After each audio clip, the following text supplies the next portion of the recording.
I don't know what to say.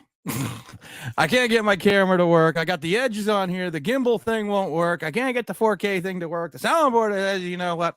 This is the typical Giant Sunday. And one lonely beastie I be, all by myself without nobody. Because the Rob is out.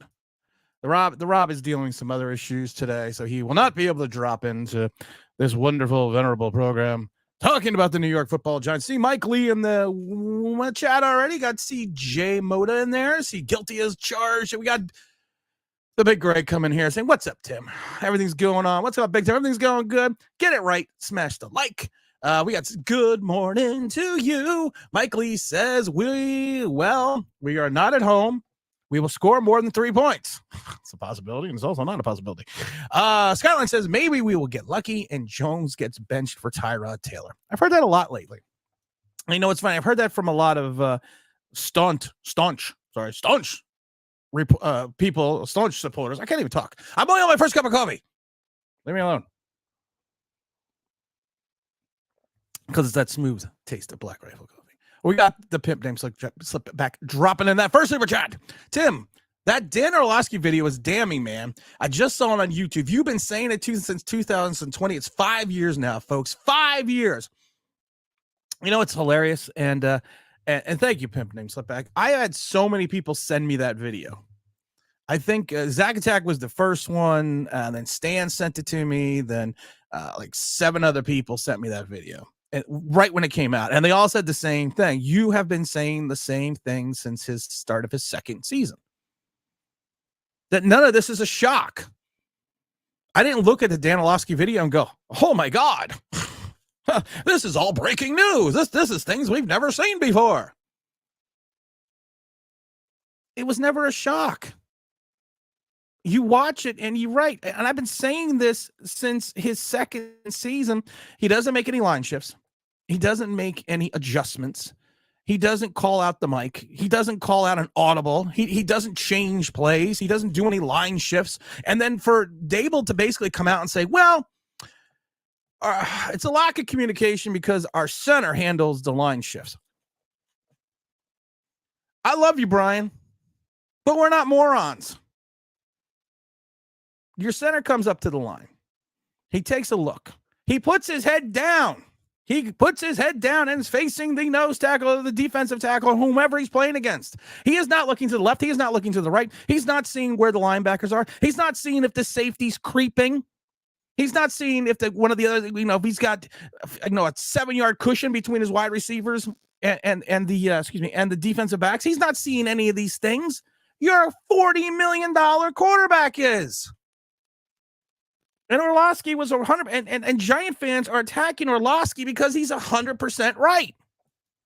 And it's shit they don't want to see. And then I love it because then they go, he was only an NFL quarterback.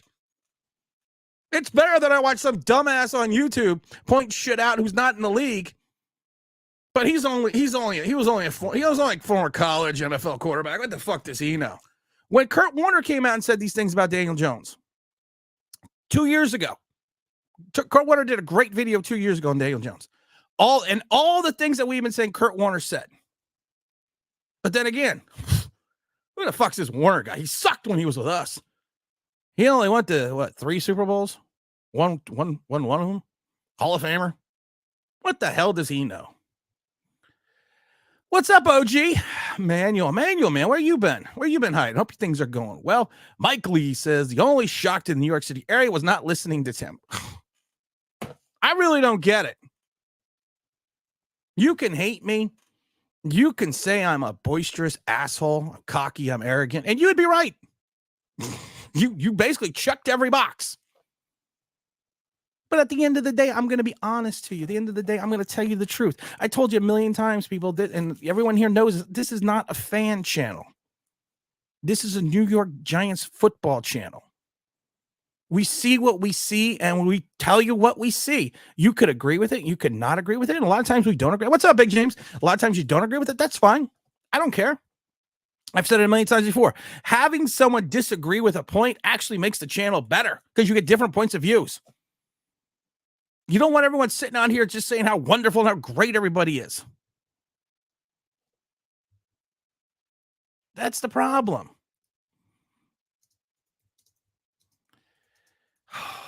I didn't want to get fired up already. I really didn't. Because you want to know, we're in Miami. We're in Miami. You know what that means? That's what that means. Everyone cheer. We're in Miami.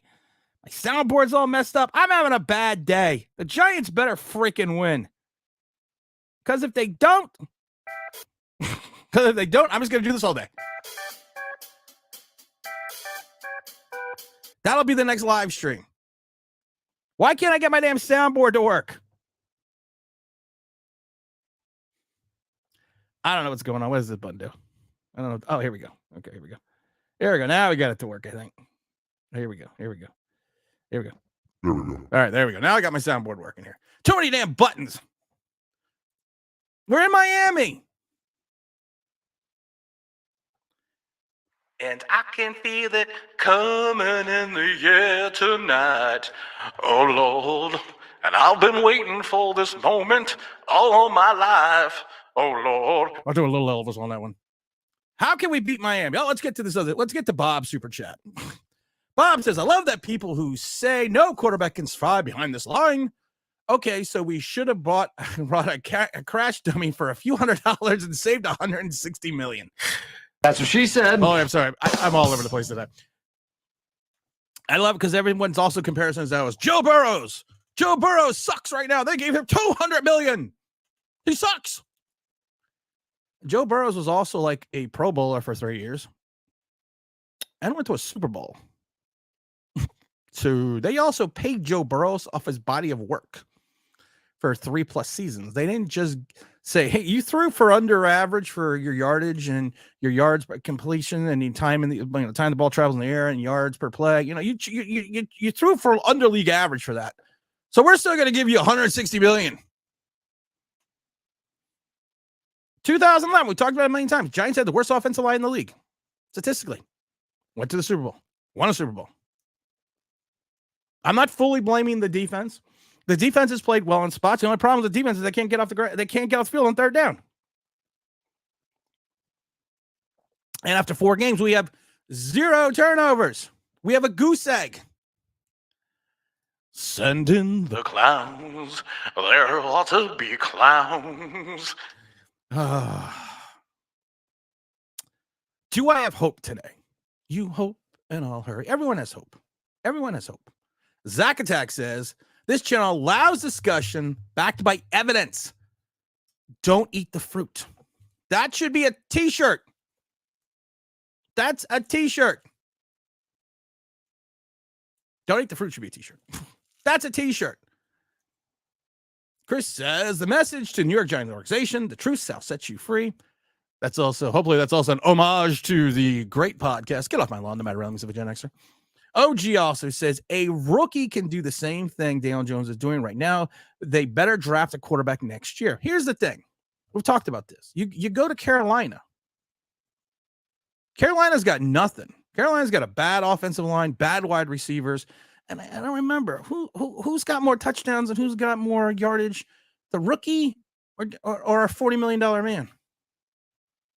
I don't remember. Can someone explain that to me? Zagazag says Jacksonville 8-0. Jacksonville lead Buffalo 2:10 left in the first quarter. Oh, because we're getting scoring updates. Mike Lee says the fan channel can't handle the truth. You can't. You're right. You are right. You can't. I gotta find it now. I don't think I have that one.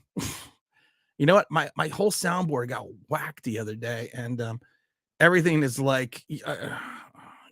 How about this one? You don't want the truth because deep down in places you don't talk about at parties. You want me on that wall. You need me on that wall. That's true. What's up going on, Mr. McCormick? Is DJ playing today? Of course he's playing today. You gave him $160 million unless they left him in New York. Big Bob and Super Chat. Mike Lombardo got blasted by Giant fans in February when he said the only team that would give Jones $25 million. Do you think he was lying? No. Everyone was like, Shane is a genius. You look at it, it's only $80 million. All these other guys are getting all these other millions. He's a freaking... I see this. I see this on YouTube. I see this on Twitter. Oh, yeah, by the way, the kinder, gentler Tim is dead. I've seen this. I've seen it. And the people are sitting there anointing this guy. And I look and they're like, well, it's a great deal by Shane. Okay, here's a great deal by Shane. You wrecked your cap in 2022. You wrecked your cap in 2023. And in, 2022. 2023, 2024. And then you still have a $22 million dead cap number in 2025. $20 million dead cap number because it went up. No, $22 million because it went up from 18 because we kicked the can down the road on the bonus money. So you are stuck to this horse.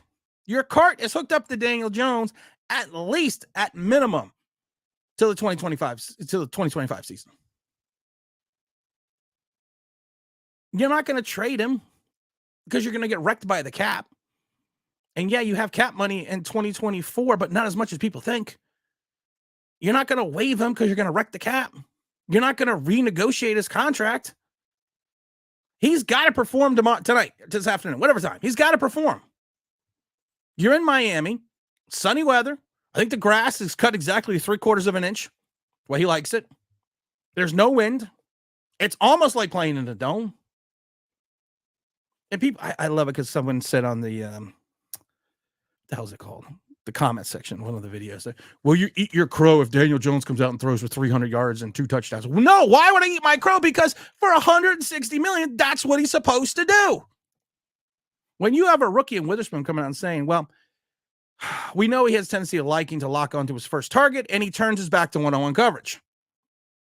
And then you have 2 opponents in a row. Then the 49ers coming out and basically saying, well, he sucks.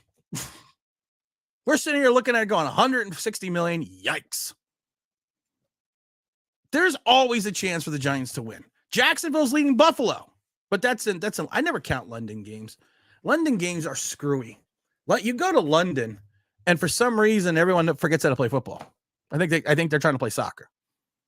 So I never take a lot of credence in the London games. Giants played some terrible London games. I think they really played that off one. I think it was against Miami years ago. They played that terrible one.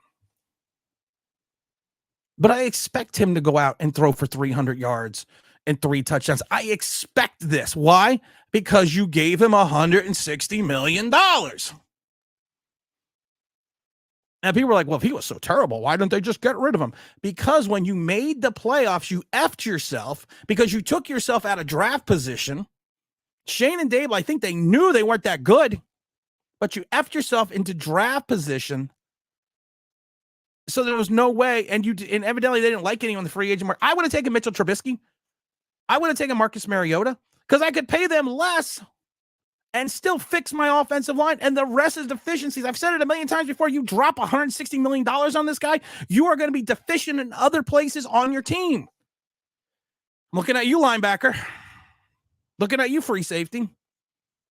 Oh, my God. I'm going to get to these super chats real quick because I got to rant also about Trey Hawkins. At the new job. Keep it up. Big Don. Big Don's got his new job today.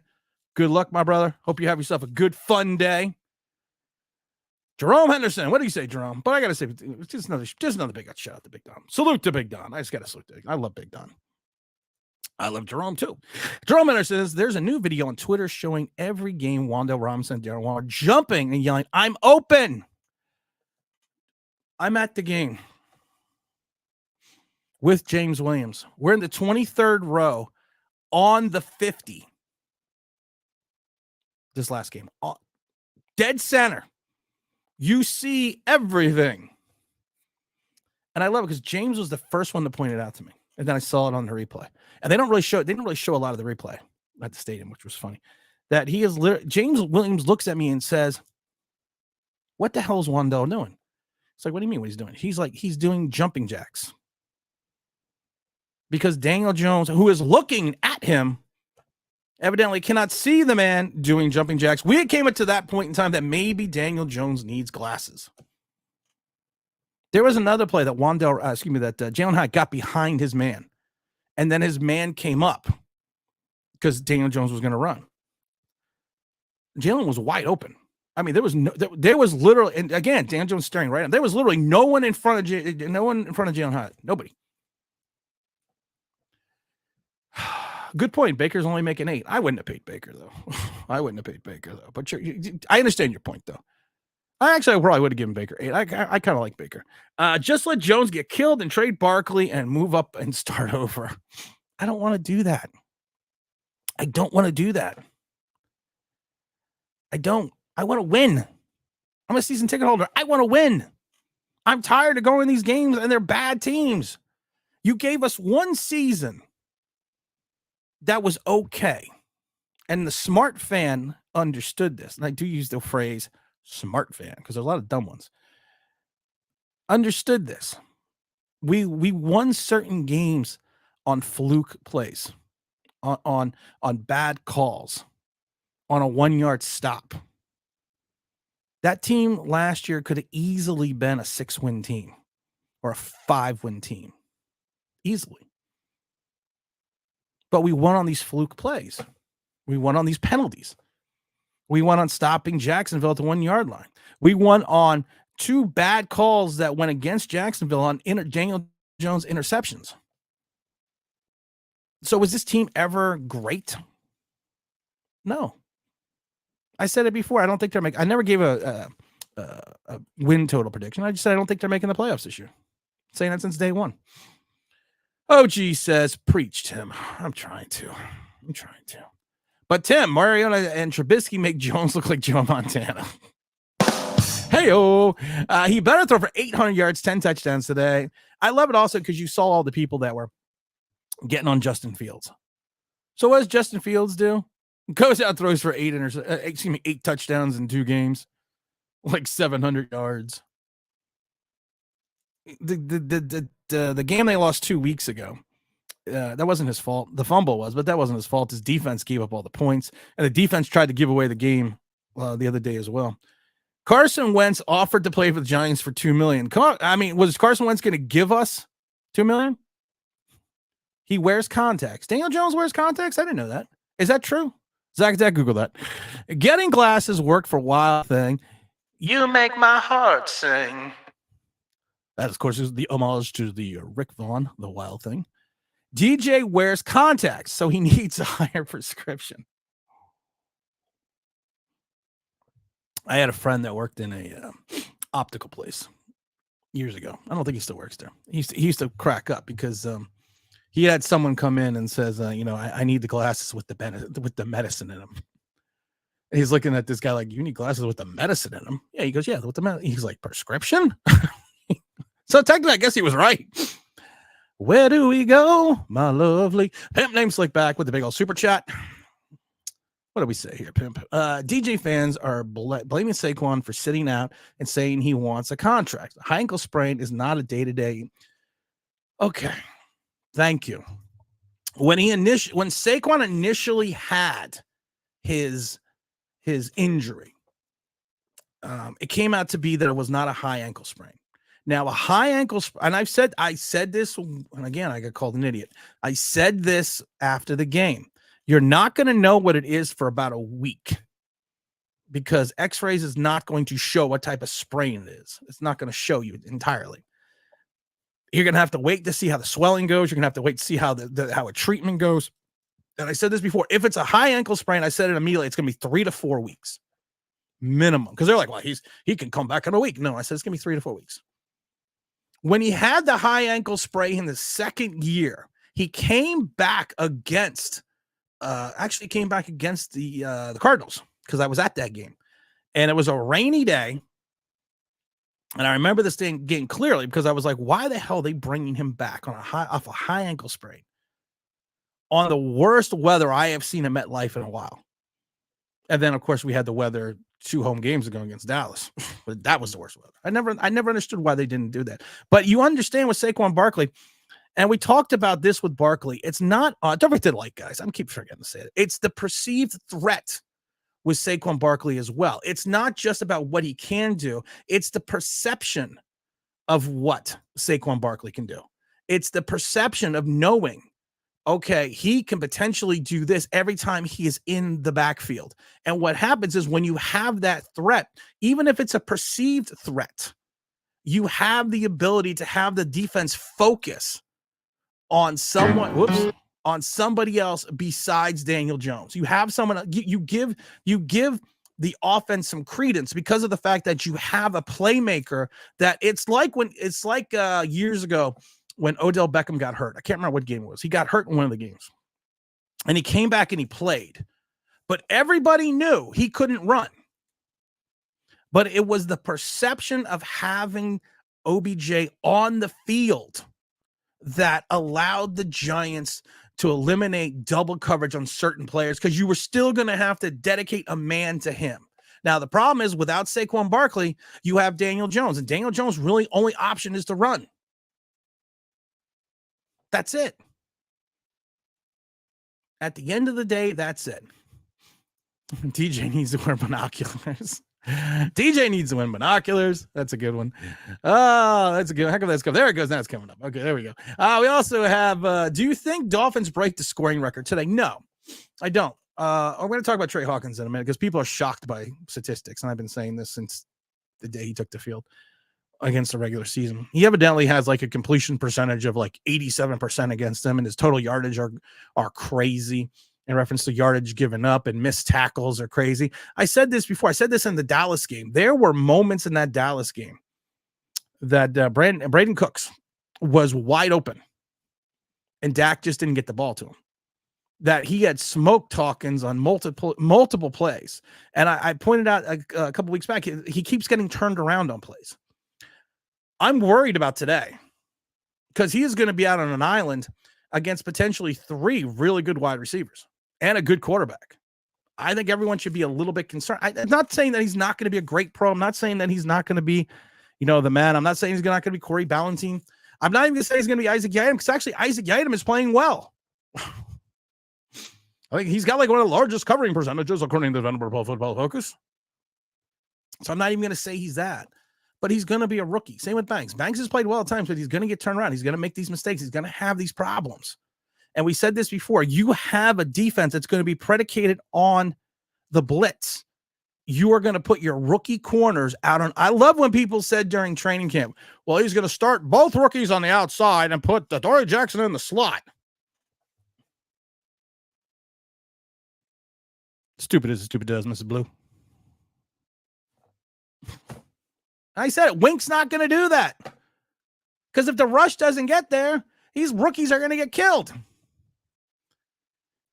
James, what's up? Even the season's already over. Really, I'm enjoying watching the content creators, keyboard warriors, backtrack, and everything said over the last 4 years. How about in the last 4 weeks?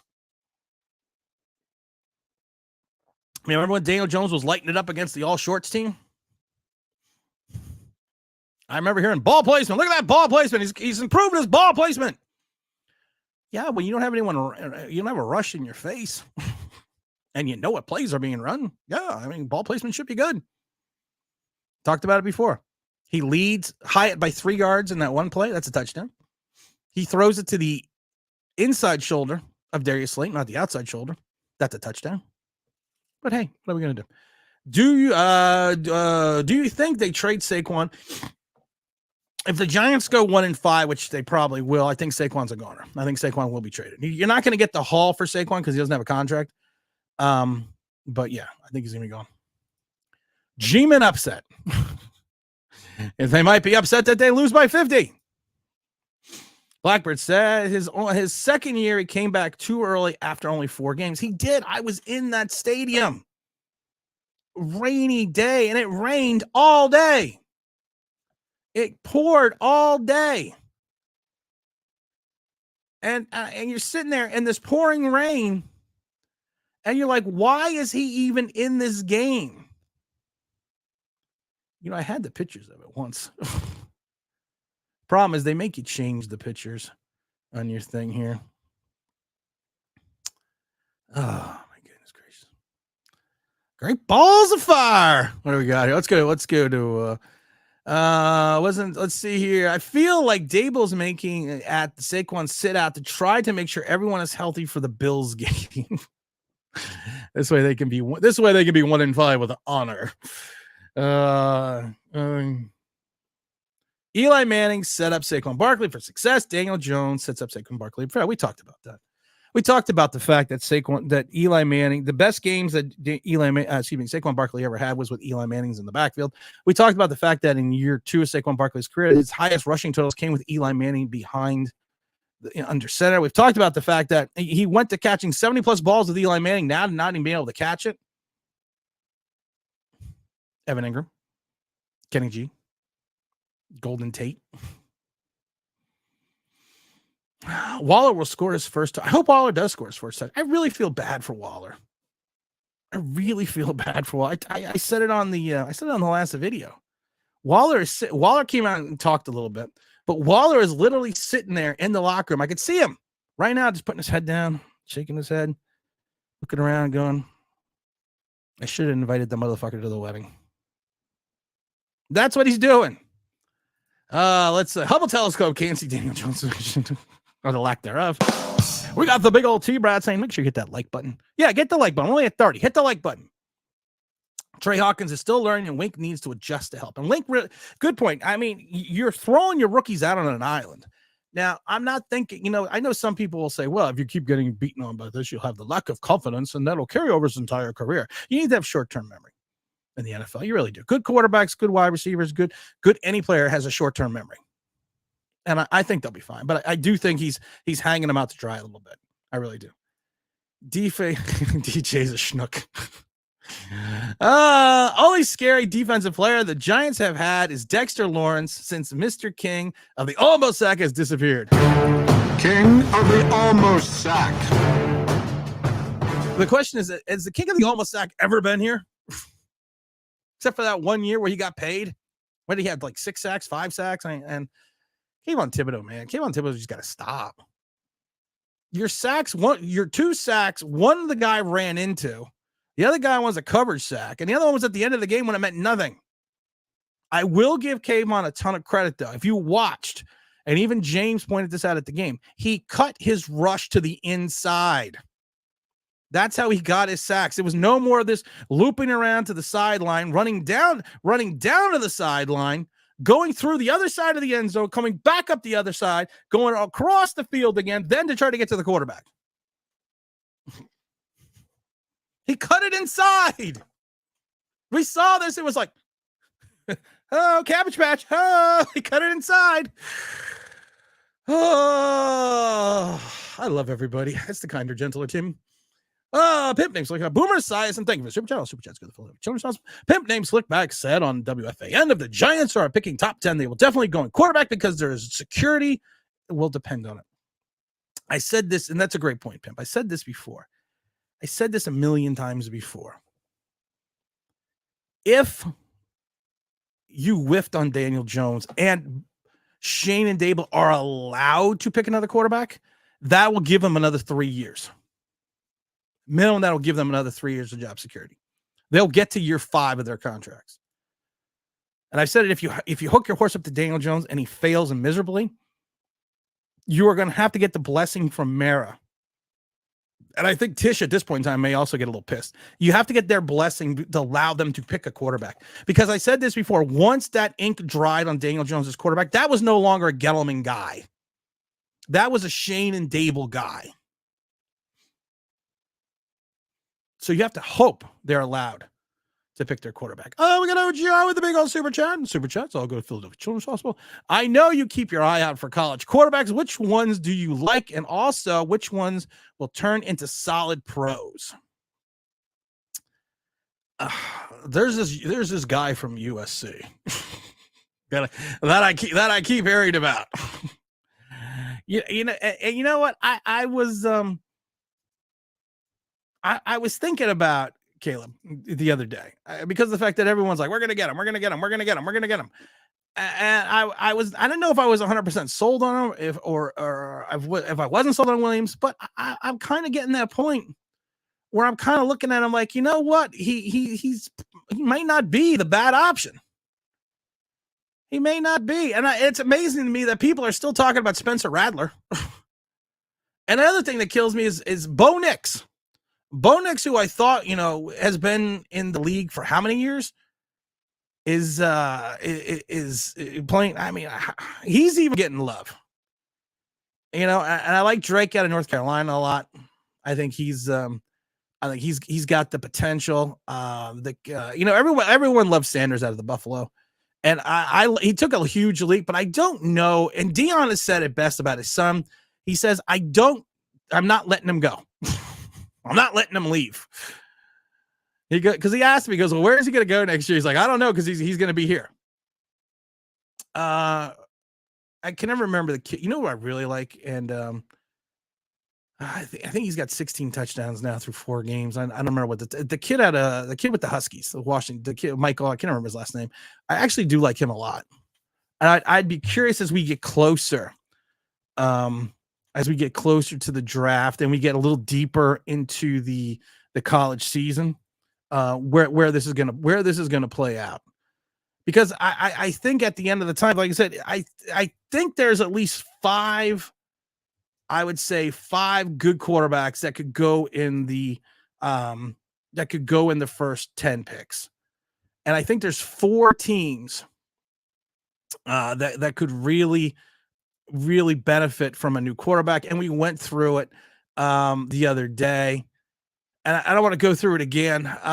But it's funny though. I mean, like I said, I love Sam Hartman.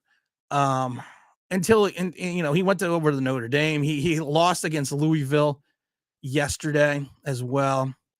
I thought he could be. I think he should have came out of school last year. He went to take his 5th year start, but I don't know.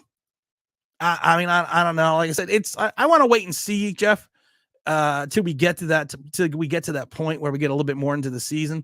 But like I said, the kid from the Huskies, I like. You got to like Williams. You really do. I don't know if we're going to get there, but I do think you got to like Williams a lot. Big old James says, y'all talking about how you appreciate the truth. Well, hit that like button. Hit that like, because a like will set you free.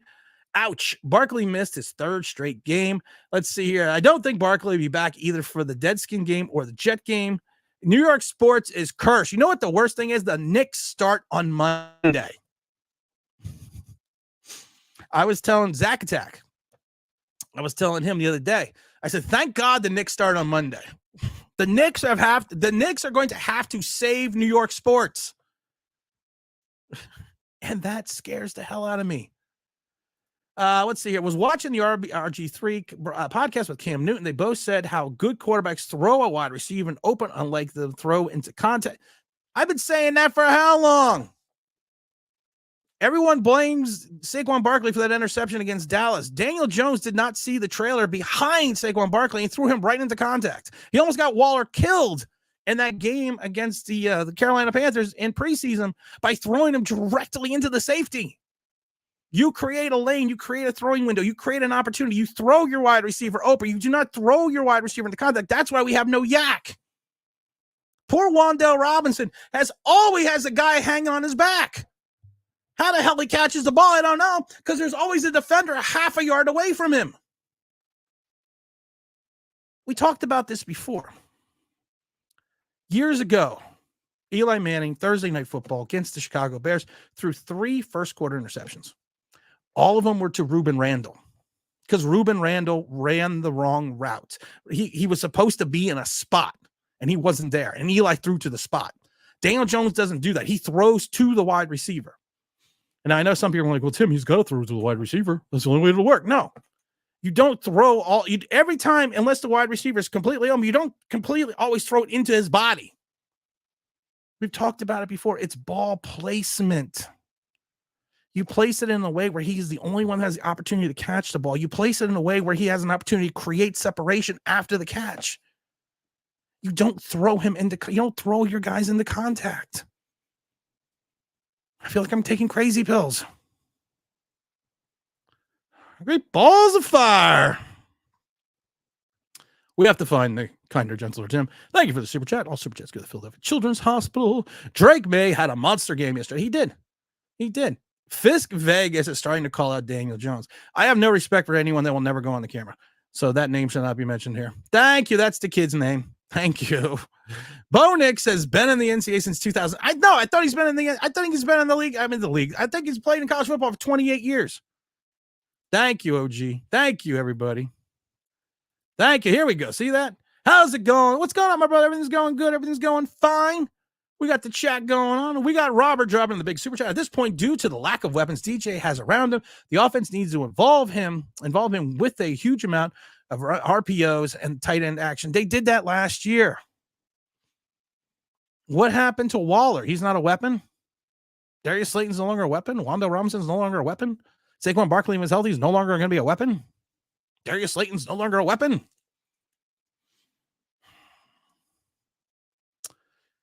The league has evolved on Daniel Jones. And I've said this before. You need to adjust every year. Sometimes you have to adjust every half. Giants offense last year was very simple. And I go back to the Texans. I go back to the Bears game. It was a Bears game. Against the Bears, they ran play action rollout 3 times in a row to the left side. The option was this. You either dump it off to the tight end or he runs. And I can't remember if it was the Texans game or the Bears game. They did the same thing. And Darius Slayton came back and made a beautiful catch that he took for like a 60-yard touchdown. But you can't keep doing that, because if you watch the way teams play Daniel Jones now, especially teams with athletic linebackers and safeties, you just sit there and you park a guy in center field. Daniel Jones tries to run, and you got a guy parked. You got a guy's ass parked in center field. Daniel Jones is going for 4 or 5 yards. And like I said, with James, it drove us insane at the stadium that people were cheering for 5-yard runs and cheering for penalties. That hurts. That was so painful to watch. And the game wasn't even, at that point in time, the game wasn't even in doubt. This was early in the first half. I looked at James like, are they really cheering for a penalty? Have we gone this route now as Giant fans? I guess we have. G-Man says, that's because DJ telegraphs the throw. Defensive backs are ready to break on Barkley. Witherspoon came out and said it. We know what he likes to do. He likes to lock on his one guy, and he turns his back to one-on-one coverage. A rookie is saying this. Pimp named Slickback says, the Athletic note on the article this week, multiple defense coordinators have said Daniel Jones isn't playing quarterback, and the league adapted to it last year. You're right. The quote was this, that they don't allow him to do anything that an NFL quarterback does. It's not wrong. That's not wrong. I mean, you want to say it's wrong. Daniel Jones will have his... Mitchell Trubisky threw for 4,000 yards. Took his team to the playoffs. Daniel Jones will have his moments. I hope he has a moment today. Because I don't want to win. I don't want to lose 52-17. I want to win. And people are like, well, you're such a Daniel Jones hater. No, I'm not a Daniel Jones hater. If you point out something that someone does wrong repeatedly, does that really make you a hater? No, it doesn't. Hold on, something's about my camera. Hold on a minute. We're gonna stop the camera a second. The coloration on my camera's off. I don't know what's going on there. Let's see here. Zacatech says the Giants offense like Vazuda, Glowinski, Bredesen, McKeithen, Neal, Dable need to go West Coast cutting. Yes, we've said this before. The easiest thing for the Giants to do right now, and I don't know why they don't do it. 3-step drop. Run the 49er style offense. Not the Bill Walsh one. Not the Steve Mariucci one. Not the George Seifert one. Run the 49er offense now. Where Brock Purdy, 3-yard drop, quick outs, quick passes, like a long run, like a run. It's a short pass for a run. Keep Hank Stram, come on, boys, keep matriculating that ball down the field. Matriculate. Build up some momentum. Keep the defense off the field. Defense hasn't played that poorly. Defense's issue is they can't get off on 3rd down. That's the biggest issue. And they don't know how to tackle. Those are actually probably big issues. But that's the point. That's the point right there. Blackbird's having a good time. I have no respect for anyone who doesn't show his face. I don't. I really don't. And listen, I don't have a problem with people calling me out. Small Pat likes to call me out. At least he shows his face. He's wrong. Did a whole video about all the things I said that were wrong. And then week 5. Everything I said seems to be right. But at least he shows his face. Davey says, Tim, Jones is not a great quarterback. It's okay because I need him to complete passes when it counts. You know what? That's a great point. Great point, Davey. He's not a great quarterback. He's never going to be a great quarterback. He may never be a good quarterback. But he is the starting quarterback for the New York Giants. So I just need him to complete passes. But I also need him to complete passes in a way, that he is going to get people open and we are going to score points. We have scored 3 points in 2 home games. And last Monday night was a beautiful night. The weather was gorgeous. No wind, perfect weather. And he couldn't do anything. It's to a point that it is true that Seattle seemed to know what he was going to do before he even did it. Does anyone else think that it's possible that they have the Daniel money to take the fall as a bridge to get us to a real franchise quarterback? They're going to have to use him as a bridge next year. They're going to have to. They really are going to have to. Because you are stuck with that number. We got the big Mike. What's up, Mike? Mike is going to be one of our guests, and his wife, soon to be fiance, soon to be wife, to the Coaches Club in November. So welcome, Big Mike, as always. And Mike's got a 2 for 2 on the Super Chats. Please let us see something different today. I don't want a miserable Sunday. I don't want a miserable Sunday either, Mike. I want to come on, do a live stream on Monday and be happy. I want to be pleasantly surprised. Hell, I want to be shocked. I really do. I want the defense to step up. I want the offense to step up. I want to be stunned. On Sunday, on tonight's video, after the recap, I want to be shocked. I want to be singing In the Air Tonight all night long. Oh, Lord. I really do. I want it to be a nice day. Davey, Tim, if you want to win, convert to be a 49ers fan. I don't know if I want to be a 49ers fan. I'm not going to go that crazy. T-Brad's in the house. I've never seen a player play so bad for the Giants in history and get so much support as Daniel Jones. I don't want to keep harping on Daniel Jones, but James Williams said it best. And I keep bringing up James Williams because James Williams has got these beautiful points. James Williams said it best. We are going to pay this guy over the term of his career $100 million. $100 million we are going to pay this guy over his entire career. We're not paying him $1 million. We are going to pay him $100 million for one playoff appearance and beating a bad Minnesota team. It'll be year 6. Most people get done with quarterbacks after 2 years, 3. It's going to be year 6. I can't take it anymore. I lived through the Bruners. I lived through the Rutledges. I lived through the Cannells, the Kent Grahams. I lived through the Craig Mortons. I lived through terrible, god-awful quarterback play. But not for 6 years. Defect, Tim, defect. No, never. I'm going down. I'm going down with the ship. Let's see here. Tribe says, who would be favored on neutral field? Oregon Giants. An NFL team is always going to beat a college team. An NFL team will always beat a college team. And I understand your point that I think an NFL. You know what? I should rephrase that. An NFL team should always be the 31st team in the NFL should always beat a top 10 college team. Should. That's a lot of shoulds. I think most Giant fans will be totally okay if Jones ends up being like Kirk Cousins' prime. Nice game manager, extends plays at times. He's better than being utter garbage. You know what the problem is? Kirk Cousins is actually a gunslinger. Kirk Cousins is average anywhere between like 4,500 yards a season, 30 plus touchdowns. I don't know how many years in a row. If Daniel Jones was Kirk Cousins, if Daniel Jones played like Kirk Cousins, I would not have a problem.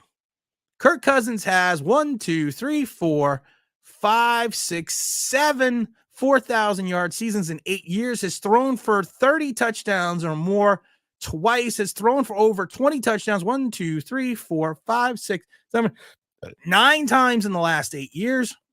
Kirk Cousins has already thrown for almost 40,000 yards, 263 touchdowns, and only 109 interceptions. I would love Daniel Jones to be Kirk Cousins. I would love it.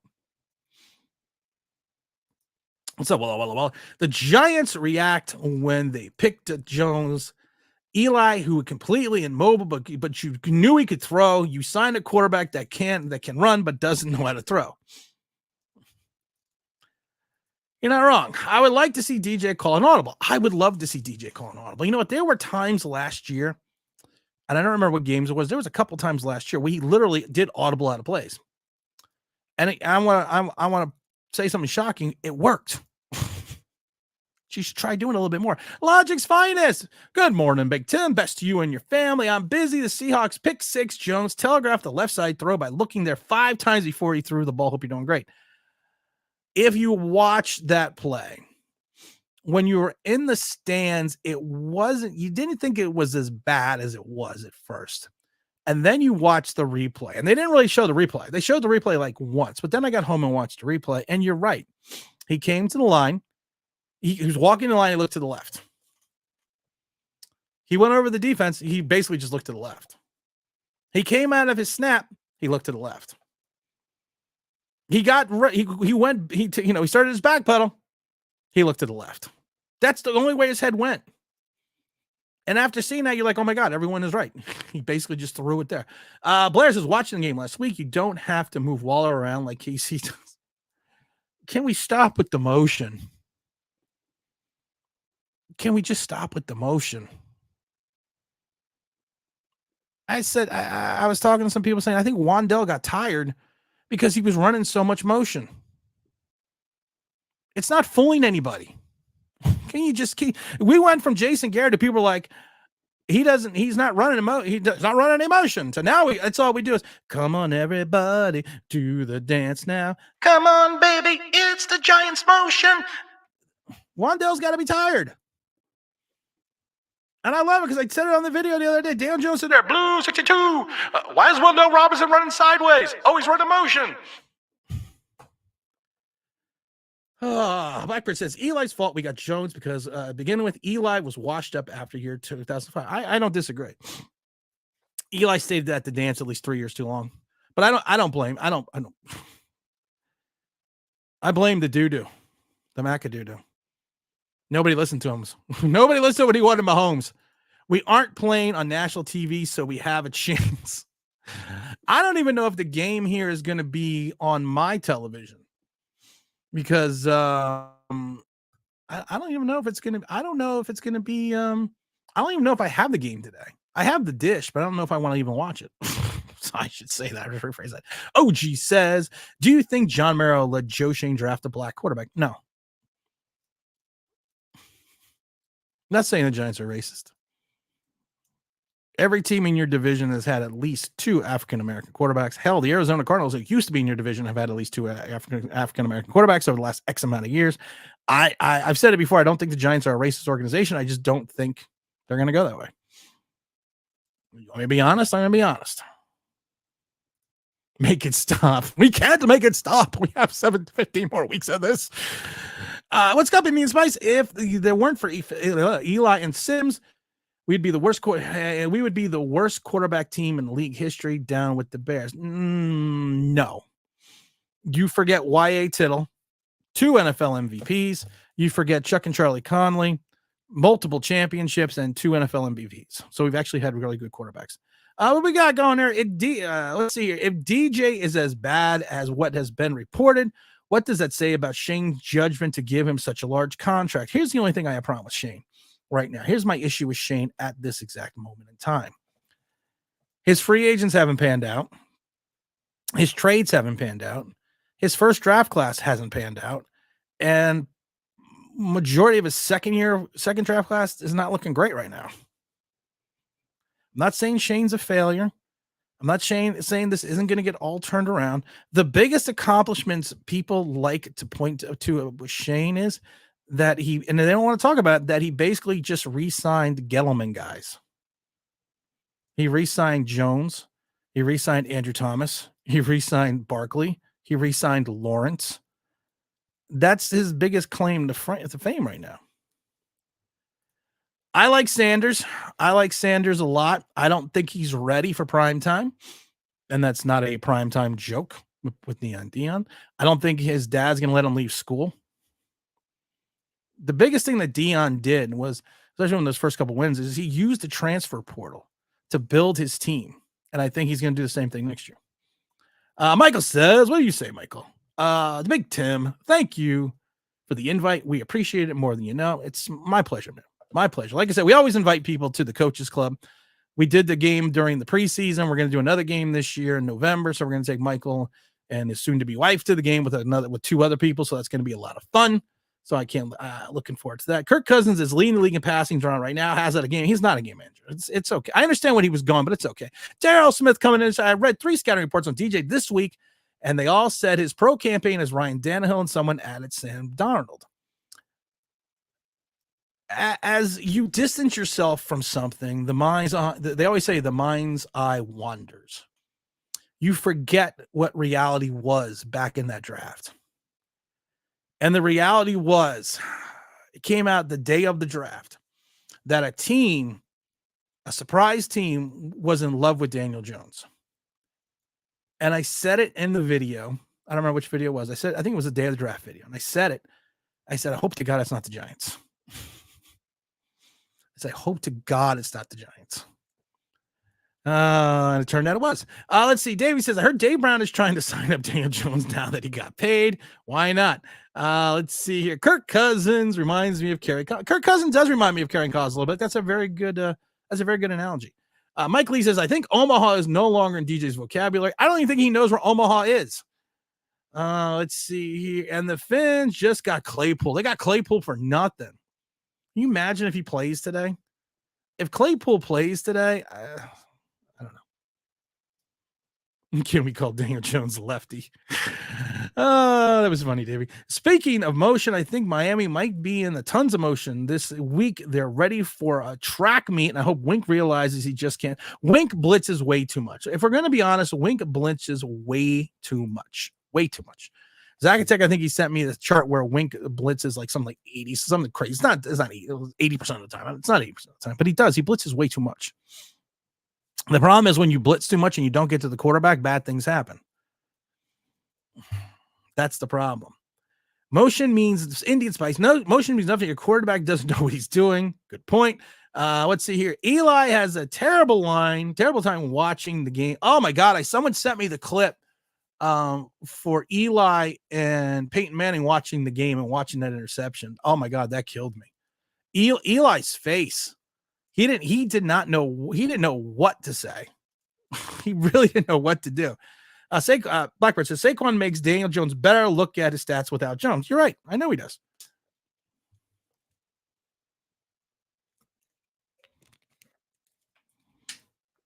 We got the Big L in the house. Why are you changing your name? I don't like your real name. You're a Big L. This smells like 2017 all over again. Macadoodoo. And people said Geno is a worse quarterback than Daniel Jones.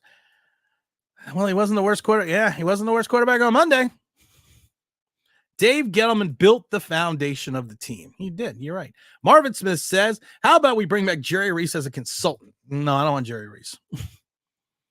That first Super Bowl in 2007, that was an Ernie Accorsi team. From the free agents to the draft to Eli Manning.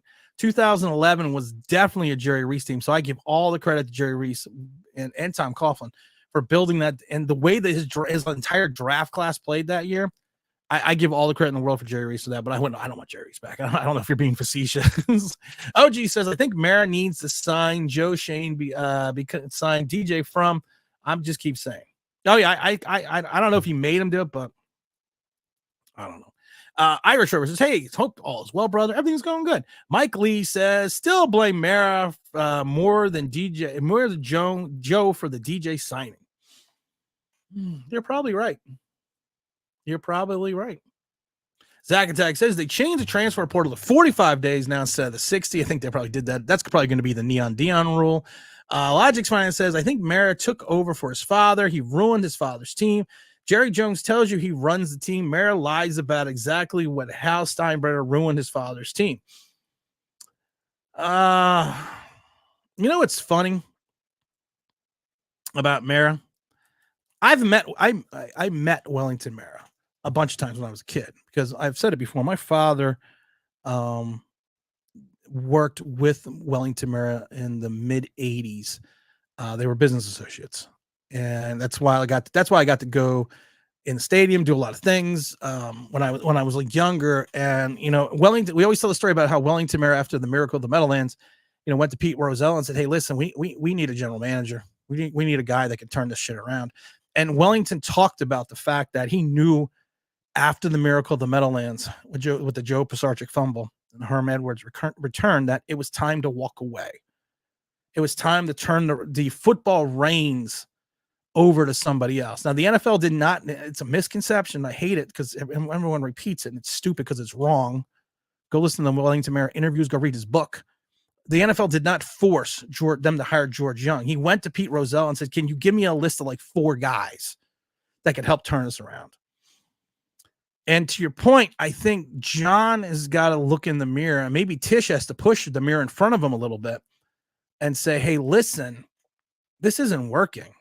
You got 2 playoff wins in how many years? You got a quarterback going on year 6 that we're giving all this money to. Maybe it's time to turn the complete football operations away from the Mara family and give total control like they did to George Young and have him turn the franchise back around. I don't know if that'll ever happen, but Mr. McCormick says, do you enjoy the YouTube channels from former Bob guys like Sammy the Bull and Michael France? I don't really watch YouTube. I don't watch YouTube. I watch YouTube with my son, and we watch Mr. Beast, Let's Game It Out, and Ryan Trahan. Yeah, I'm 12. Let's Game It Out actually had a pretty good video the other day. And I watched the Mr. Beast video, and I'm going to tell you something. I know he makes $1 bazillion. You have to have talent to do what he does. But that video for him yesterday was so fucked up. It's about this guy trying to win $1 million. And you literally felt, I'm not going to tell you, well, go watch the video, but I really felt sad for the guy. I mean, I literally felt sad for the guy. I was sitting there with my son going, you know what? This isn't fun anymore. I feel sad. Hey, Davey, I'm going to the Giants game with my nephew to the Deadskins game. I'll be there, Davey. Stop by and say, hey, let's see here. Schoen gave $160 million contract to a resource needy quarterback on a rebuilding team. That's the other thing I don't get. Because Shane even came out and said, we need to wait till like week 5 to know what we are. If you didn't know what you were coming out of training camp, you didn't know what you were in the offseason, why did you pay the guy $160 million? It seems like a big investment for something that you don't really know where you are. Anthony says, what do you think more likely? We lose an absolute heartbreaker or we get scorty? I think there's 3 outcomes. We can lose a heartbreaker or we could actually win. The only draft pick right now that Shane drafted that shows some promises, Mr. Banks. You're right. From this year's draft class. Mr. Arrow, Daniel Jones, 4 touchdowns for the season. I assume you're talking about for the season, right? I think he's already got 2, doesn't he? No, I'm not thinking he's getting 4 touchdowns. The Miami defense is a good defense, despite what happens against Buffalo. Mr. Samuel says, there are still Giant fans who are making excuses for Jones. I think so many people are just lost and completely, and stop comparing him to Kirk Cousins. Kirk Cousins is better by a mile. Kirk Cousins is much better than a mile. Don't forget to hit the like button. Let's get up to 60 likes. No, I don't watch YouTube, Mr. McCormick. Wink blitzes 85% of the time. That's what it was. I knew you sent me that stat. I knew you sent me that stat, Zach Attack. Sanders still needs some work. Holds on the ball too long. Doesn't step into the pocket to avoid. Yeah, I agree on all that. I'm not going to get into Sanders, but I don't think Sanders is ready to come out in college. But I agree 100% with you. Diago says, how many games do you think we can win this year, Tim? 6? I would say 6. I didn't pick a I didn't pick this year. I didn't pick it. I didn't do a prediction this year because I knew they weren't going to make the playoffs. But I just knew with this schedule, depending how it broke out, how bad they could potentially be. N4 with the super chat says, not sure why Giant fans were so upset about the Giants fan interest in Drake May and Caleb Williams. They're telling us to wait for the end of the season, but Shane isn't waiting. You can't wait. You have to scout these guys now because there is a huge difference. And so many people get so mad at me when I say there is a huge difference between watching someone on film and then seeing someone at the game in person. There's a huge difference because you can literally get a better feel and idea when you're standing in the stands watching somebody. And Shane is smart. I hope Shane is smart enough to understand that that you got to see these guys now, and he is. He's going to see them because you don't know how the Giants could win one game. They can win 3 games this year. Who knows? Hell, they could win 9 still.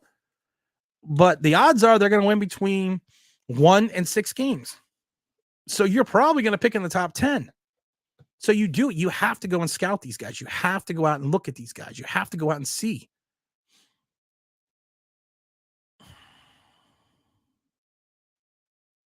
Just tired. Remember when content creators were saying that Joe Judge should have been the GM? Fun times. I remember a content creator that called bullshit on Joe Judge during his opening press conference and said, this guy's not going to be, I said, this guy's going to be a clown. And it's going to be a train wreck.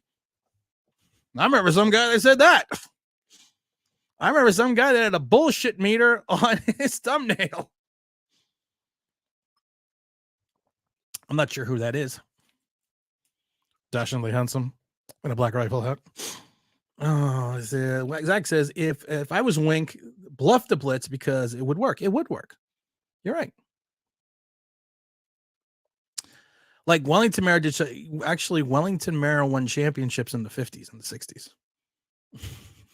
So he actually did do stuff, Davey. Giant history does not. I always tell people, I don't not make fun of you, Davey, but Giants history does not start in 1983. The Giants goes back to the 20s, and Mara's owned the team. T. Brad says, I don't blame Shane for signing Jones. I think he had a choice ownership ordered that. I hope that's not the case. What is the Mr. Beast controversy? I don't know what the Mr. Beast controversy is. What is the Mr. Beast controversy? I don't know. I know there was one.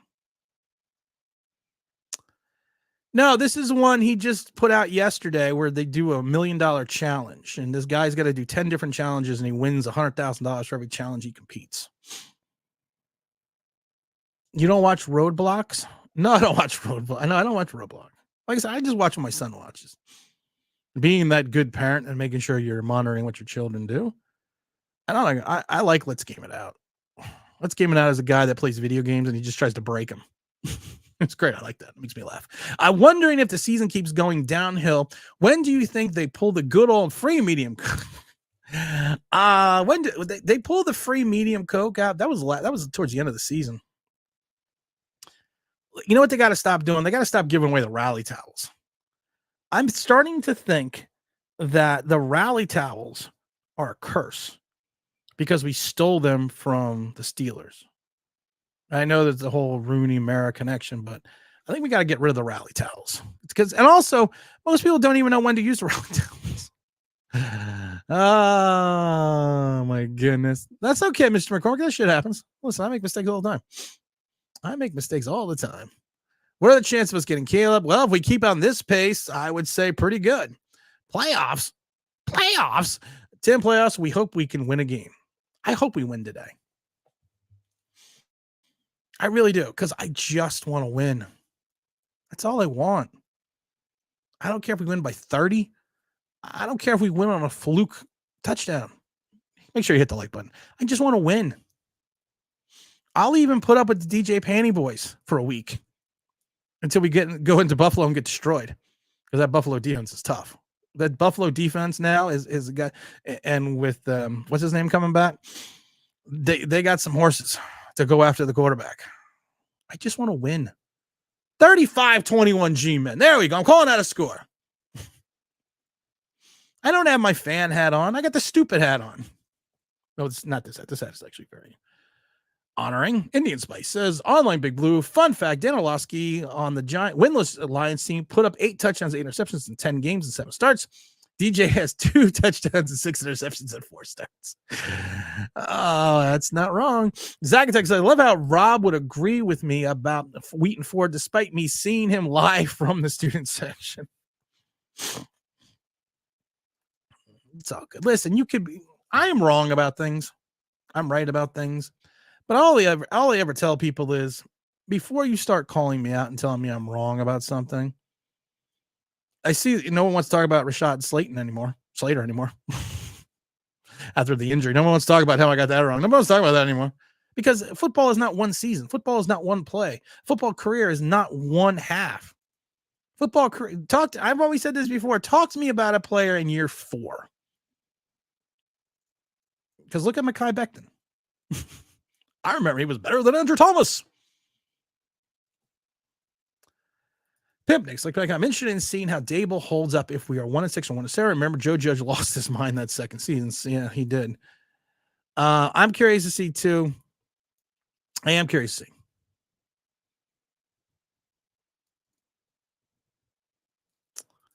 Alex Webster was the coach. Lamara was the owner.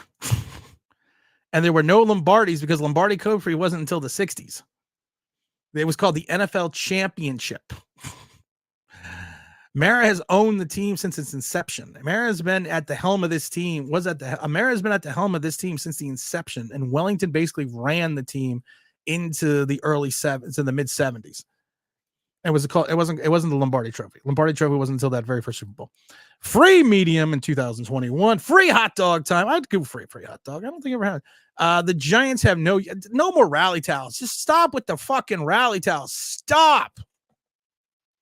I'm a giant media department. I'm talking to you right now. Your promotions department. I'm going to talk to you right now. You're in a meeting. You're having a good time. You're all talking about things to do. Someone brings, hey, let's do a rally towel. Someone can do this. Stop. Do you know what most fans use the rally towel for in that Dallas game? To put over their heads and cover their faces. I swear to God. I was there. Stop. The free Pepsi, Mike Lee says, will be small this year since they can't afford it with the DJ. Ty God Taylor time. And listen, if you get wrecked today, you're 1-5 and Daniel Jones has another bad game. And you got to give Daniel Jones another game. But if you get wrecked today and you lose like 45-17, and I saw someone post on Twitter, what if the Giants lose 25-17, but Daniel Jones still throws for 300 yards and 2 touchdowns? Well, it tells me then that more than likely we were just piling on the stats at the end because they are up by 30.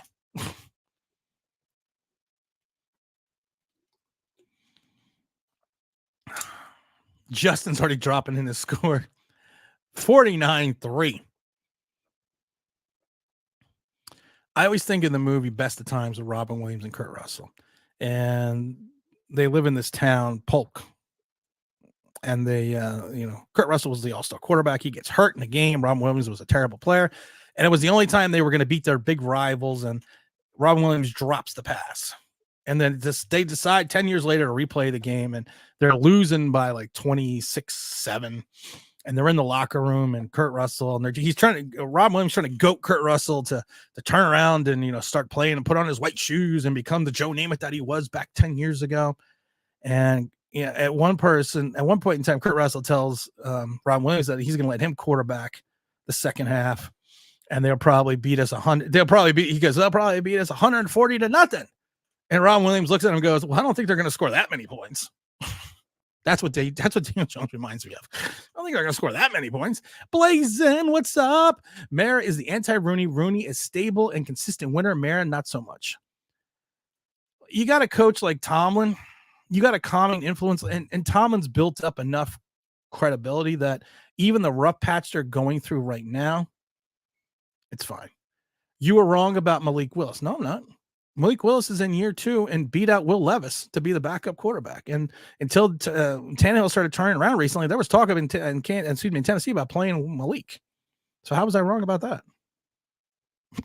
Nice try, Davey. Let's see here. Joe Rev says, Tim, I'll talk to you about a player in year 5. That's what I always tell people. I will tell you my true thoughts on a player like in year 3. The middle of year 3. Because then you've had that rookie season, you've had the sophomore slump, and then you've had the readjustment. I'm not going to talk about a guy that's got one good season and people are like, well, see, I told you. And I always tell people, have your moment. Go ahead. Have a brew. Don't cost nothing. Have your moment. Because a career in the NFL is not a moment. It's longevity. Don't forget to like, but let's get to 60. I don't think he's losing control, Blackbird. I don't think he's losing. I don't think Shane is losing control. I don't think so. Yes, he did suck in the 70s. That's why he went to Pete Rozelle. That's the reason why. N4 says, I will be at the Saturday. I bet that this Saturday show will be at the, I know he was at one of the games. He was at one of the games. Brackbutch, did you got the brown bags? No, I don't need brown bags. I got my rally towel. I got like literally 9 rally towels. I don't know.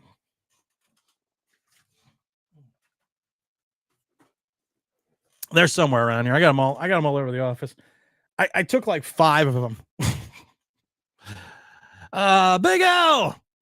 What's up, Luis? When Mara came out and said we've done everything to mess this kid up, was that an amen to Shane, who extended the kid $40 million? I never understood the signing. I don't know. I just wanted David to say, stop in the name of love before you break my heart, think it over. Michael says, I still believe in Dable and Shane. They will come in and be awful situation with a broken salary cap they still have. They didn't do a good job helping their salary cap situation next year either.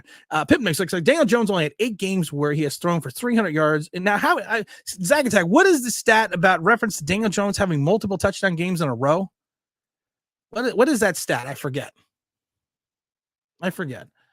Let's see here. MetLife home. We have not had a home field since the Meadowlands. Truly haven't. I've talked about this before. The Meadowlands was a dump. It was a dump in the 70s when they opened it. It was a dump. But we had a home field advantage. Indy Spices, thank you, my friends invited me out to the Dave & Buster's. I have an excuse not to watch the game. I love Dave & Buster's. Oh, Dave & Buster's, greatest place in the world. You go bowling. You got a bar. You got all the video games. You win tickets. We take our kids there because of the fact that they like it. Justin Schmidt, if we lose 43-9, I think you need to share a Johnny Walker bottle with the other Giant fans. Want to join Tim? If we lose that, I'm drinking Captain and Coke. Everyone's off on Monday.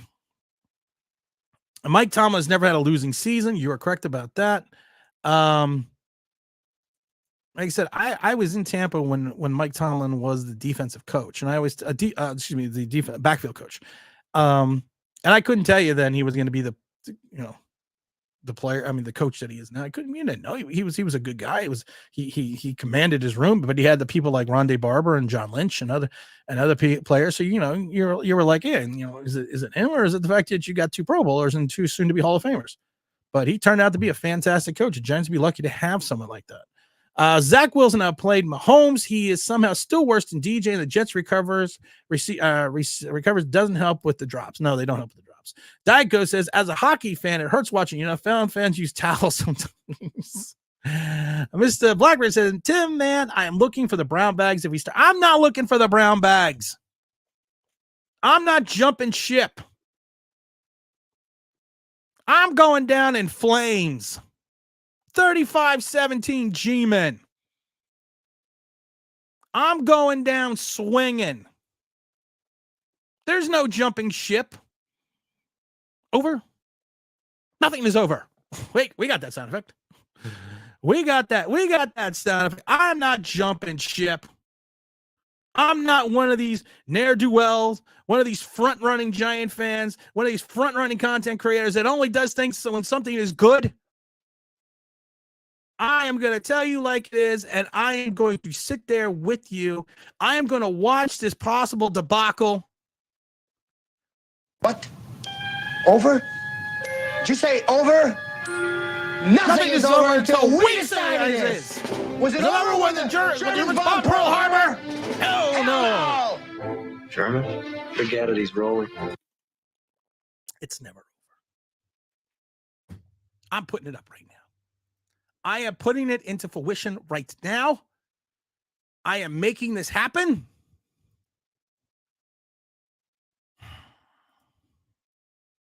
Wait, wrong one. Wrong one. Hold on. We got to put Miami.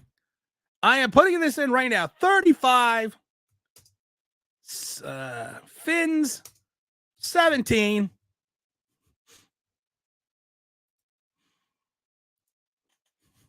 Oh, Freudian slip. That was kind of funny. That wasn't a Freudian slip. I actually did it on purpose. I did that on purpose. There's something very wrong here. There we go. Putting it into fruition right now. I'm putting it out there. They always say when you put things out in the stratosphere, good things happen. 35 Giants, 27 Finns. I am calling it out right now. Look, I'm calling my score now. I'm pushing all my chips to the middle of the table.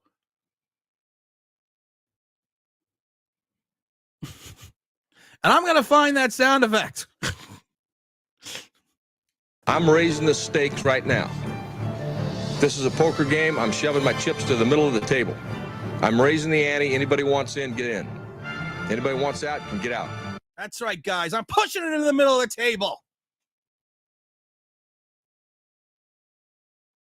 We didn't lock the kinder, gentler Tim in the closet. We buried him. 35-27 G-men. We're pushing it all in the middle of the table. You want to come with me? Come with me.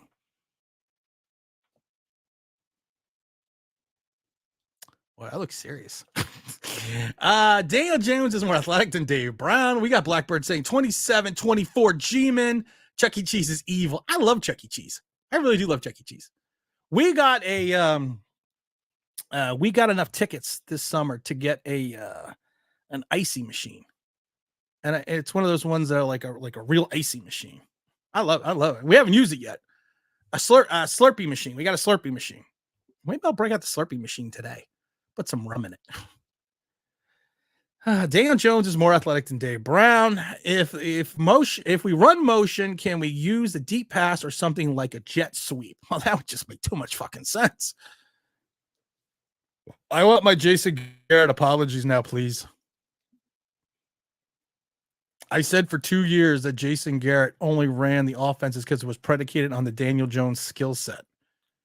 And if you extrapolate and take out the injuries for those 2 seasons, it would pretty much equal what his last season statistics were. And they're doing the exact same thing, but adding motion. I'd like my apologies, please. Tim, if you're going down swinging, I'm bringing the Johnny Walker Black. Ooh, I got a nice bottle. I got a nice bottle of scotch from the Dahmer that puts Johnny Walker Black to shame. Protecting service. I'm going down swinging, team. Let's go. Fucking G-man. Let's go. Let's go down swinging together. Hit that damn like button. Get it up to 70. Let's take this to the house. Nothing is over until we say it's over. By the way, Tim, are you going to watch the new Sorceress movie that's coming out later this month? Scorsese movie. I heard it's a 10-minute standing ovation. I didn't know there was a new Martin Scorsese movie. I didn't know that. I really didn't know that. I want us to compete today, and I'll be happy. No, Michael. No. We're going for the win. We're going for the big ride. Right now, the roller coaster's doing this. But you know what happens on a roller coaster? It all of a sudden does this. And then we go to Buffalo and it does this. But we're going for the big ride. Bud Light is the official sponsor of the New York Giants. They should be our official sponsor. The content creators that disappear when the team is playing poorly, but they come back when Daniel Jones has a good team. I love it because someone, I don't watch Chris. I don't follow him on Twitter. I don't do anything, but I love when people say that he just disappears off of Twitter when the Giants lose. Irish Rover 1735 Fins. No, we're not doing the score yet. We're going to do the score in a couple minutes. We're going to do protect and serve 30. There we go. 2 protects 1. 31-17 G-Men. He's on board. He's on the train. Who else wants to jump on the train before it leaves the station? Put it in the air. You do that, good things happen. What happened to Eric Gray? Eric Gray sucked from the minute we drafted him. I'm sorry, and I like Eric Gray. Met him twice. I've said it a million times before. When I am bigger than your draft choice, when I am bigger than your running back at 50 plus years old, and I am bigger than him, we got problems. The fact that he has no acceleration, the fact that he dropped that punt and then got banished for Adoree Jackson, which made me cringe. He's going to do great. Joe Rev for the hat. Miami 72-3. Pimp says, I'm calling it. I want the world to know DJ has to go. Hey ho. DJ has to go. Looking for a team to show up. Pride today. It's not a 30-plus blowout. There's pride. We got this. As the movie, the program says, put the children to bed and go looking for dinner. Now, what's your assignment? Kill the quarterback. Hit the tight end so hard his girlfriend dies. Kill everybody. Little known fact, and I've talked about this before. I'm actually in the movie, the program. We're not going to talk about it today because I've talked about it before. I'm literally in that film. On one of the last scenes of the movie when they show the sidelines.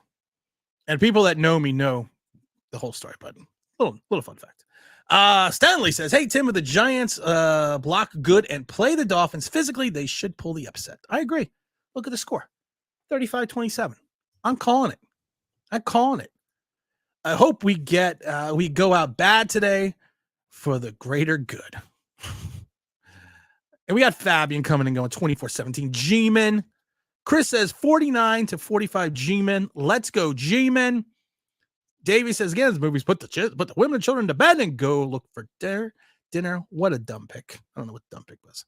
Hell yeah. I love that line. Let's get fired up. No kidding. That's awesome. The Giants draft has been god-awful, and now they're suffering for it. My daughter is in acting. She has a Disney Plus shoe credit. Oh, a Disney Plus show credit. I was like, she got a shoe credit? I think that's pretty cool. Rick says Jacksonville's are beating the Bills, and we have hope this week. We always have hope. Are you coming in for the big ride? Are you coming in for the big ride? Are you coming in for the big win? Do you remember the movie Full Metal Jacket? When the colonel is looking at the Joker and saying, "Come on in for the big win." Who's coming in for the big one? Who's coming for the ride? I'm raising the stakes right now. This is a poker game. I'm shoving my chips to the middle of the table. I'm raising the ante. Anybody wants in, get in. Anybody wants out, can get out. Pipton says, I love how the day when TJ signed his fans' ringing endorsement was that it's not that bad because we can get out after 2 years. That's actually funny because you're not wrong. DJ fans, DJ Panty Boys were so ingrained in the DJ camp. You're right. I forgot about that. Their saving grace was, well, if it doesn't work out, we can get out in 2 years. That's not a ringing endorsement. We got Mr. McCormick coming in at 28-17 Giants. All right, Tim, I got to go. I'll see you later. Have yourself a good day, Indian Spice. Hope yourself do well. Buffaloes look flat. It's because of the fact they're playing in London. Dom had him over at Poppycockers. Oh, yeah, because you know what? We haven't done it in a long time. We're going to send out an homage to the Dahmer. There's only one place to go, and the best place to go everywhere on the West End. Everyone knows it's the Poppycockers. Make sure you go out for now. It's 2-for-1 troll night because it's the best place to go when you're looking to get your poppycock. We haven't done a poppycock commercial in a while. Let's see. Zach, take a shot every time you see the O running in the backfield. William says Joe needs to run more. He can't run. Here's the problem, William. And I'm not trying to be facetious. No, I'm trying. You probably missed the first half. He can't run. The D has all the film in the world and understands, okay, Daniel Jones, this is the play he likes to run. Play action rollout. If the tight end or the wide receiver isn't open short, you run. And they figured out, just put a guy there. Just put a guy there. Fraud teams this year, Dallas, like always, Bills, Philadelphia, Miami. I don't think a lot of those teams are fraud. Made by the Giants. We're only winning today because we have no business winning. Exactly. We have no business winning this game. None whatsoever. And to Zach's point, you keep the defensive line and you keep a linebacker or safety at home. You cut Daniel Jones off at the pass. Reminds me of the John Wayne movie. How are we going to, hey, Duke, we got to get the cavalry through. What are we going to do? We're going to cut him off at the pass.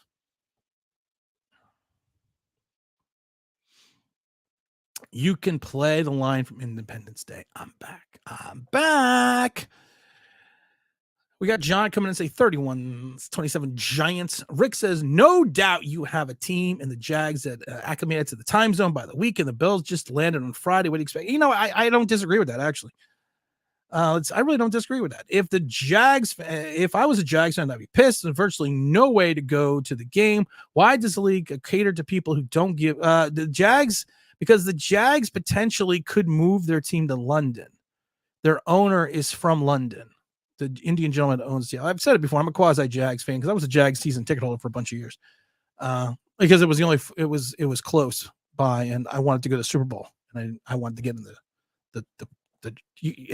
when the Super Bowl was in Jacksonville, season ticket holders went into a pool to get tickets. So I became a season ticket holder so I could go into the pool to get Super Bowl or tried to get Super Bowl tickets, and I didn't. So I got stuck with tickets for 3 years. But actually, it was fun to watch. I took my then soon-to-be wife to the game, and we had a really good time, man. And she saw people like Peyton Manning. We watched Rich Gannon, and it was just fun. It was a good time in Jacksonville. I'm not gonna lie to you. The Bud Light Center was great there. Mr. Albert says now that there is going to be a cap hit regardless because of Shane's incompetence. With the cap, he overpaid everyone. He has to push Jones' money into year 3. Okay, I'd like to say you're wrong. Let's see. Blazing says, why can't we as Giants fans have nice things? Because we always break them. Logic's fine. It says quarterback shouldn't be running. Quarterback should throw the balls or running back to the tight end. If Jones' best attribute is running, then you don't have a quarterback. You have a huge liability who is costing you wins. You have a quarterback who is playing running back. The Giant fans hate Jason Garrett, but some of the offense with Paris Campbell and Wanda Rumson run around for no reason. And honestly, Jason Garrett got cheated out of some wins because of Evan Ingram and some other dumb plays. And I've said this before, since watching football since the mid-70s, the Jason Garrett game plan against Seattle and Russell Wilson in Seattle was probably one of the most brilliantly called games that I have ever seen. Because he knew his defense was stymieing Russell Wilson. That was the Carter Coughlin come out game, and then he just disappeared. But he knew his defense, and he literally spent a half. And this is with a backup quarterback in Colt McCoy. He literally spent a half setting up the run. And I said to my wife, and I said to a few other people, you know what he's going to do? He's going to take a shot early in the second half. He's already lulled the defense to sleep, and he's going to score. And then they're going to hold on to win. And I actually predicted that. I predicted that game, and I was off by 1 point. I think it was 17-9. I think I said 17-10. And I said he's going to shock that he's going to. I said it was a beautiful setup. Now, if it wouldn't have worked, it would have been horrendous. But he set that up beautifully. One of the most perfectly called game plans I have ever seen in watching football since the mid-70s. Beautiful. Beautiful. Let's see here. Luke says, just can't see the Giant as the points are going to come from. They're coming from the sky. It's going to rain footballs.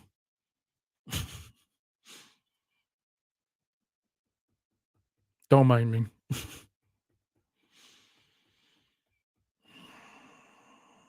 Don't mind me. I just need a moment.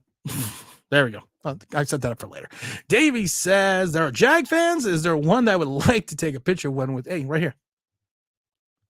I was there when Byron Leftwich was there. I was watching when Mark Brunell was playing.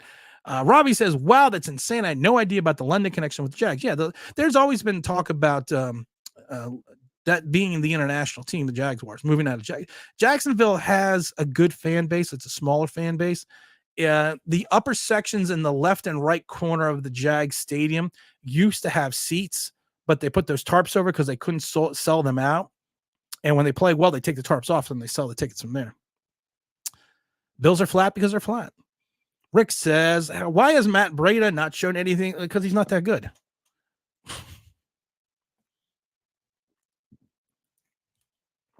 Good morning, Nick. Davey says, how did you become a Giants fan? Tell me the story. Mine is plain and simple. My father was a huge Giant fan. My father grew up in a coal mining town in Pennsylvania, and everyone there was Steeler fans and Eagle fans. And then it was funny though, because when he went into the Marines and when he got out, he lived in Washington. So everyone there was Redskin fans, and they were the Redskins back then. But for some reason, he always followed the Giants. And I tell people all the time, when I was a kid, all I ever heard about was stories about Charlie Conley, the original Marlboro Man, two-time NFL MVP, Y.A. Tittle. He always hears, like I said, I used to hear bedtime stories about Chuck and Charlie, Sam Huff, Roosevelt Brown, and all these guys, so it was kind of ingrained. And it was funny though, because one of my other family members, and most of them became Redskin fans. Because like I said, we lived in Washington when I was little. We lived in we traveled a lot when I was little. So we were in Washington, Philadelphia, Baltimore, all these different places around the East Coast. But because I was the youngest in the family, so you automatically just kind of flock to what your father wanted. Father did. And that's the story. Nick says, I was wondering, is this Jones is depending on Barkley? Watch. There is evidence of this. How can you see him be better if you don't plan to bring him back next year? It doesn't matter if you don't plan to bring him back next year. Doesn't matter. You're playing now. You're playing for now. Stanley says, hey, Tim, not regular topic, but what's your thoughts on Dallas? Arresting Key Cafe. The whole Tupac thing. I think it's funny that allegedly this guy has been confessing this now in interviews and in a book and everything else, and all the litigants except for him, and he's got cancer, have died.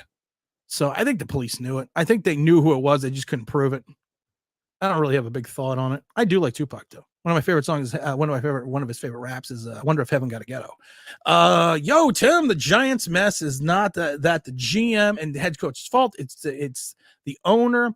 So will you get a chance to fix it? I believe it's the head coach and GM will let them. I hope he does let them fix it. I really do hope that he lets them fix it. How about that punter, the Scottish Hammer? He's elite. I agree with that. Hell yeah. I don't know what we're saying, but hell yeah. They still are the Redskins. Hell yeah. Michael says, I'm going to put my bets in and my fantasy team together. Have a good day, Tim. Go Giants. Let's turn the season around.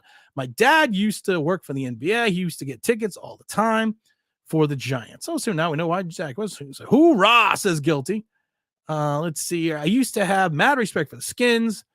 The Hogs were classic. What's funny? Off topic, a bunch of Native American groups are suing Washington to change back the name. And I know they did it because one tribe, and they were saying that, it's racist and this and this and this and blah, blah, blah, blah, blah, blah, blah. But most people forgot, and a lot of people didn't know this, but the Washington Redskins, throughout most of the team's legacy, donated heavily to Native American causes and certain tribes. And they supplied not only financial wherewithal, but they would supply like uniforms and fields and things on the reservations and everything else. And they really were ingrained in certain parts of Native American communities.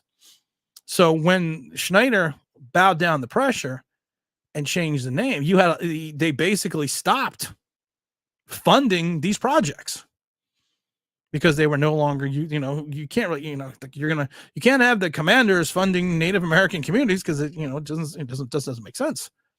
So now a bunch of Native American tribes have come together and sued Washington to change the name back. It's reverse wokeism at its finest. Let's see. I like to see a fake punt too. Made by Giants. If the quarterback can't function because running back, how good is quarterback? He's not good at all. That should tell you right there. Good job. Anthony says, oh man, I hope we win. Bring back the Redskins. I hope they win too.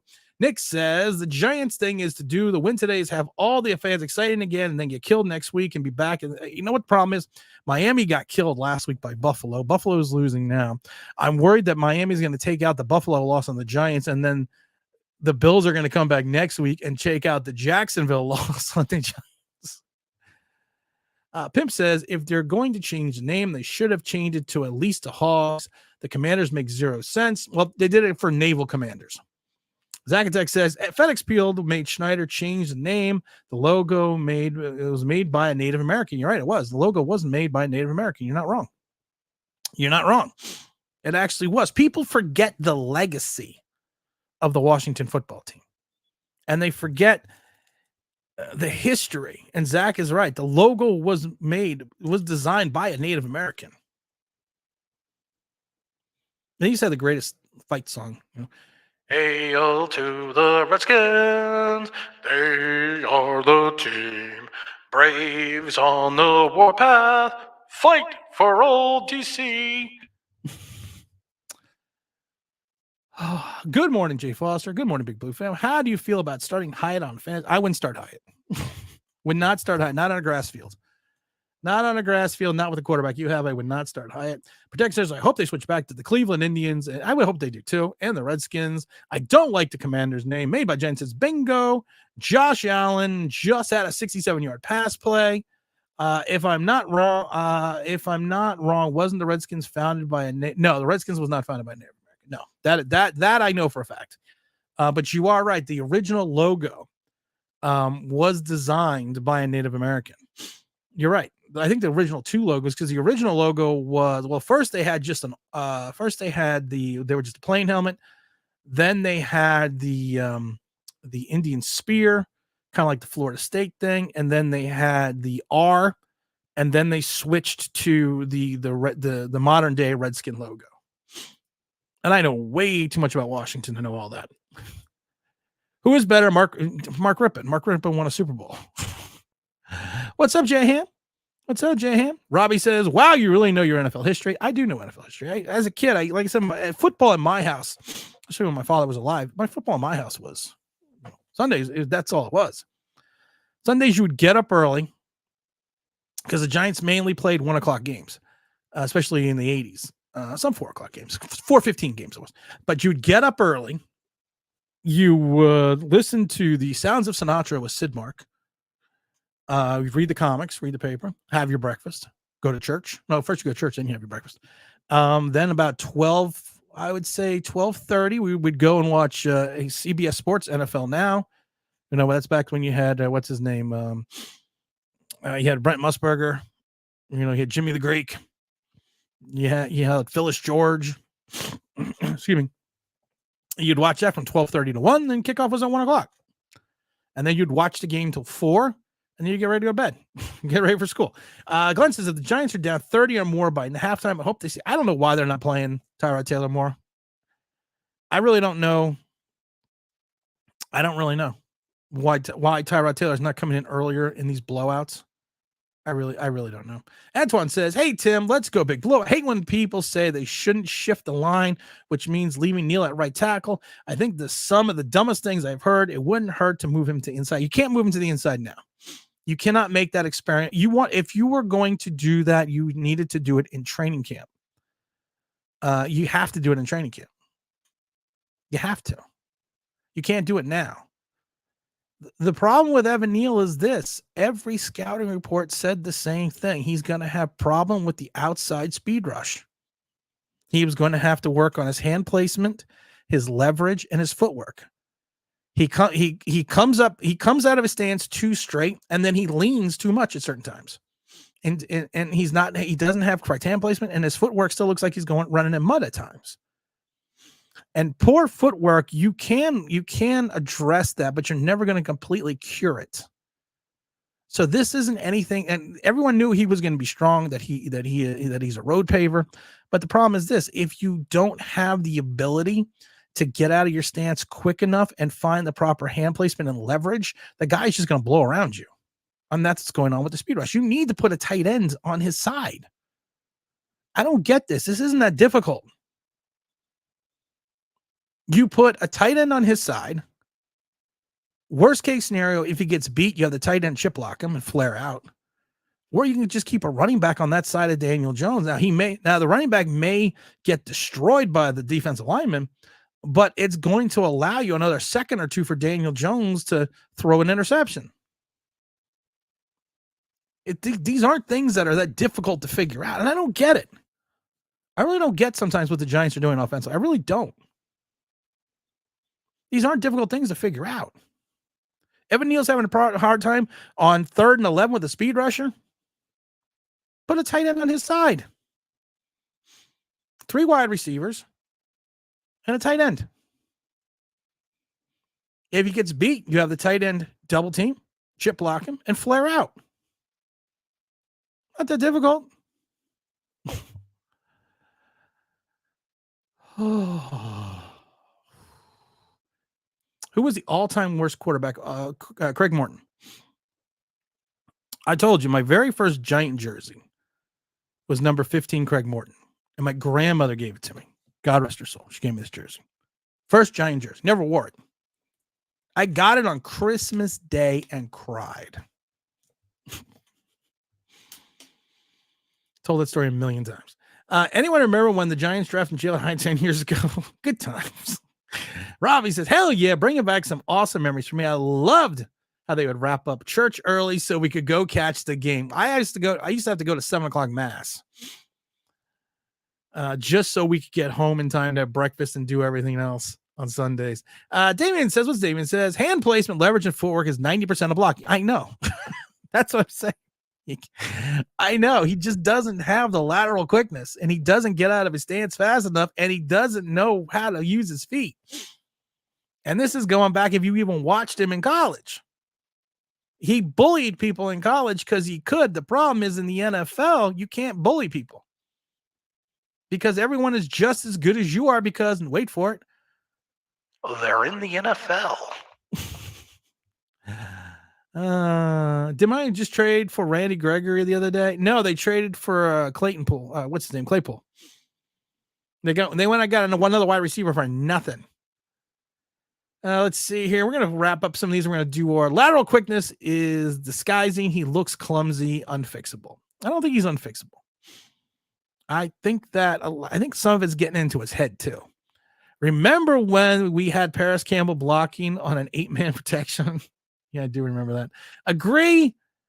Doesn't make sense. No chip blocking, no using the constant. I don't understand this. And maybe, like I said, when I've been saying for the first 3 weeks of the season, Kayvon Thibodeau's not cutting his rush to the inside. He's going wide. And then finally now, like I said, his last 2 sacks, he cut the rush to the inside. This is the same thing I don't get. You know that Evan Neal is having a problem. The league knows Evan Neal is having a problem. You're going to put your best defensive rushing lineman against Evan Neal on 3rd and long, and you don't leave a tight end on his side? You don't leave a running back on his side in the backfield? And I know you're without Andrew Thomas on the other side, but if you know there's a turnstile at your right tackle, help the guy out. And like I said, even if you just chip block the guy in flare, you're giving him another second or two. With all the scouting on Evan Neal, why the hell did the Giants draft him? I don't know. I said when they drafted him, I understand the pick. I didn't like the pick. I like the Kayvon Thibodeau pick. I thought they should have went defense on both picks. I thought they should have gone, what's his name? Devin Lloyd, the linebacker. I thought they should have went defense on both picks. I even did a video about it. Because they thought they could fix him. He's got all the other attributes. He just doesn't have lateral quickness. Honestly, would he be a good inside lineman? Probably a lot better. But you're not going to make that change in the middle of the season. You can't. All right, guys, let's start putting in the scores. We're going to do the scores for the next 4 minutes. If you get the score correct, you are going to win the New York Giants replica 2011 Eli Manning Super Bowl ring. And I'm also going to throw in a Giants towel from the debacle in Seattle. Or you can request the Giants towel from the debacle against Dallas. So who's with me? Put the scores in. I wish I could lie. Says Craig Morton emblazoned on the back. Let's see here. I don't think moving him to left tackle, because if you can't protect, no, we're not moving to left tackle. There was never a plan to move him to left tackle. Make sure you put your score. We're going to do the next score for the next 3 minutes. Get your scores in now. Would you have taken? We drafted Sauce Gardner at 7. No, actually, I was not. I'll be honest. I was not a fan of Sauce Gardner. I was kind of surprised the way he played. I didn't think he wasn't going to be a good corner, but I thought the Giants at 7 couldn't take a corner. That's like when people wanted the Giants to take a safety at 7. So, in your opinion, who's worse, Daniel Jones or Dave Brown? They both had winning seasons. I'm going to say Dave Brown because it took Dave Brown longer to get on the field, but he also had Phil Simms sitting in front of him. Let's go here. Robbie says 31-24 G-Men. We got 38-17 by Rick saying G-Men losing. We got Stanley coming in 34-27. Giants win. Irish Rover dropping in 24-20 Miami. Vincent saying 35-10 Dolphins. Guilty saying 28-10. Ring, towel, and a hat. No hat.